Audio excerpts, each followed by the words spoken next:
Cette semaine aura été celle de tous les attroupements non armés. Attroupements non armés de la population pour accueillir Yahya Boni à son retour. Attroupements non armés à la présidence de la République dans l'espoir de recevoir le même Yahya Boni. Et pour finir, attroupements non armés autour des stations essence. C'est vraiment le signe que la rupture est en état de décrépitude avancée. Vendredi 22 novembre 2019, l'éditorial du frère Rumvi. Alain Orunla, ministre plénipotentiaire des erreurs de communication, des fausses nouvelles et de l'intoxication gouvernementale. Au-delà de lui, c'est tout le gouvernement, mais surtout Patrice Talon lui-même, qui apprendront à leur dépens qu'un régime qui se respecte doit savoir se prémunir du ridicule. Un retour de quelques heures au pays et Yahya Boni aura par sa visite causé des AVC en série. J'en suis même à me demander si à l'occasion d'un retour de Sébastien Adjavon, on ne verrait pas certains se promener dans Cotonou avec leur cercueil sous le bras. En quelques heures,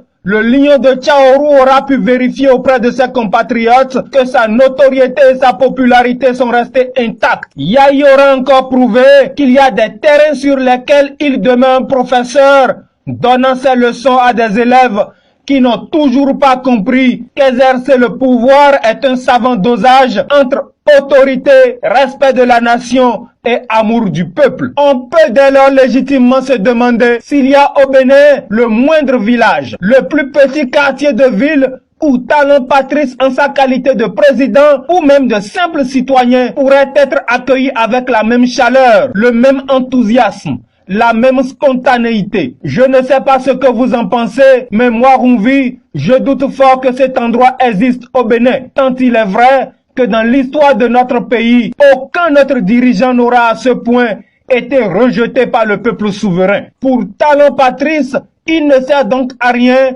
de vouloir s'accrocher à Yahya Boni comme un naufragé s'accroche à un radeau de sauvetage. Pire, sa volonté de vouloir à tout prix recevoir son prédécesseur lors d'un dîner au palais témoigne au contraire du fait que le pouvoir en place n'a résolument aucune envie de trouver des solutions de sortie de crise. Je m'explique. La crise politique au Bénin ne résulte pas de la mauvaise relation entre Talon Patrice et Yahya Boni. Non, la crise politique dans notre pays résulte plutôt d'un problème persistant entre Talon Patrice et le peuple béninois. Les misères faites à Yahya Boni ne sont qu'un des nombreux chapitres qui jalonnent cette lutte intense que le peuple livre contre un homme qui n'a envers lui que du mépris. Le pouvoir a voulu instrumentaliser Yahya Boni en le brandissant comme un trophée, puis en s'en servant comme d'une arme contre la résistance. Heureusement, l'ancien président a su leur montrer qu'on n'apprend pas à un vieux singe à faire la grimace. C'est donc avec le peuple que Talon Patrice doit chercher à régler ses problèmes, et non avec des individus. C'est devant le peuple qu'il doit justifier de sa malgouvernance, parce que c'est le peuple qui est la victime de ses égarements politiques, économiques et diplomatiques. Moi, Rumvi, votre frère, je regarde avec effroi la crise politique interne au Bénin se transformer en une crise géopolitique et économique avec notre plus proche voisin, le Nigeria, par ailleurs, première puissance africaine.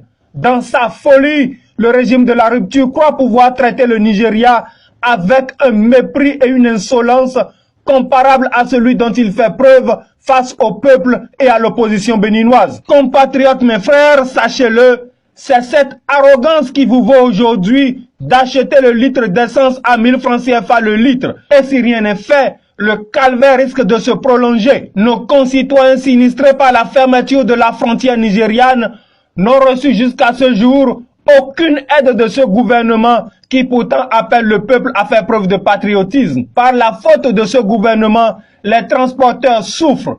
Leurs apprentis sont en déshérence le long de la frontière et bientôt, avec la hausse du prix du carburant, viendra inéluctablement la hausse du prix des denrées de première nécessité. Béninoises et Béninois, l'heure est sombre pour notre pays. Que nous soyons au Bénin ou de la diaspora, nous devons conjuguer nos efforts afin de sauver la patrie. Demain 23 novembre, Que ceux d'entre vous qui le peuvent nous rejoignent aux assises de la résistance, car c'est ensemble que nous sommes plus forts. L'énergie dépensée pour torpiller l'opposition aurait dû servir à réussir un mandat présidentiel qui aujourd'hui malheureusement court à la dérive avec une sclérose quasi généralisée. Mais la fin est proche, je vous le promets, car il n'y a nulle part en ce monde de nuit assez longue pour ne pas voir le jour lui succéder. C'était moi, Rumvi, votre frère, compatriote, mes frères, résistants et combattants. À vendredi prochain.